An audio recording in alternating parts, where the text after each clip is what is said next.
تنہائی کے گناہوں سے بچو ورنہ اللہ پاک لوگوں کے دلوں میں تمہاری نفرت ڈال دے گا اور تمہیں پتہ بھی نہیں ہوگا۔ سب سے بہترین آدمی کون؟ جو سب سے زیادہ اللہ سے ڈرنے والا ہو، اور اللہ سے ڈرنے کی علامت کیا ہے؟ تنہائی کے گناہوں سے بچنا،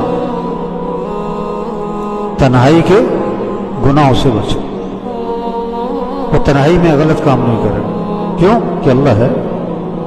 پردہ ہل جائے تو آدمی غلط کام ڈر جاتا ہے، غلط کام نہیں کرتا۔ کوئی بچہ دیکھ رہا ہے تو غلط کام نہیں کرتا ہے۔ حضرت ابو درداء رضی اللہ عنہ فرماتے ہیں تنہائی کے گناہوں سے بچو، تنہائی کے گناہوں سے بچو ورنہ اللہ پاک لوگوں کے دلوں میں تمہاری نفرت ڈال دے گا اور تمہیں پتہ بھی نہیں ہوگا۔ تو سب سے بہترین آدمی جو سب سے زیادہ اللہ سے ڈرنے والا ہو، اور جو اللہ سے ڈرے گا اللہ کی نافرمانی نہیں کرے۔